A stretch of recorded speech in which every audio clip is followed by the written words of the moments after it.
Brava feels like a return to Rainbow Six Siege. Additionally, the number of operators capable of throwing knives to create makeshift pools of ice or projecting themselves into drones to launch patrols ahead of unsuspecting troops has increased recently. Once a no-nonsense tactical shooter with crudely militaristic tendencies, he suddenly stops taking himself seriously. But that will change when the 8th year begins. Brava is all business, no nonsense. I haven't played a Siege game since college and spent most of my time as a neurotic fool hiding in corners and leaning against doorways only to be destroyed by a well-placed shot. Those who play Siege regularly are very good at it, have a sophisticated understanding of the meta and a love for certain operators that beginners can never acquire. Brava seems to be trying to get around that notoriety, but she's also offering a gadget that seems to have everyone on edge and blurring the line between skill and affordability. Brava's defining asset is the Kludge drone, a remote-controlled robot equipped with small turrets that can turn enemy objects and traps towards enemies and, if you're skilled enough to use it correctly, can destroy the bottom of the defending team from the inside.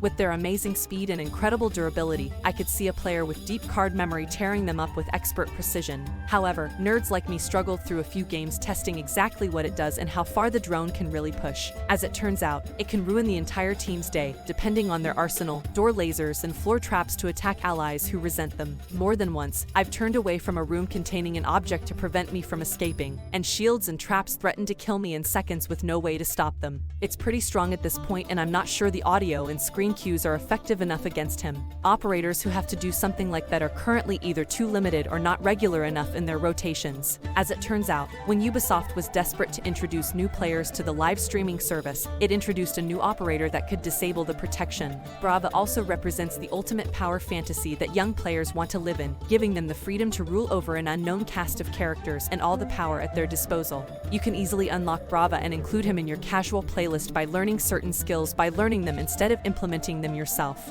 But that's not the intent of the design. That's just what I read between the lines while trying to turn a damn negative into an uncomfortable positive. It needs an update. From a gameplay perspective, Brava is relatively fast and comes with an arsenal that can hold its own in a fight, but can crumble under pressure if caught in the middle of a melee. Her designs are also relatively simple, inspired by her Brazilian origins, while wearing stylish and functional military uniforms. Ubisoft says they want to take a back-to-basics approach to Brava's look, which makes me cringe a bit after a few years of even more unusual operators. She has 3 speeds and 1 health, with an 308 Austral or CAMRS as her primary weapon and a USP-40 or Super Shorty as a secondary weapon that players can switch and customize to their liking. The simplicity of her design is not only visual, but also mechanical, and I worry that this makes her a confusing choice for newcomers and an easy choice for veterans to abuse. With her release only a few weeks away, it will be interesting to see how fans react to an operator that restores much of the depth they've invested in over the years. Thanks for watching. Don't forget to like and subscribe,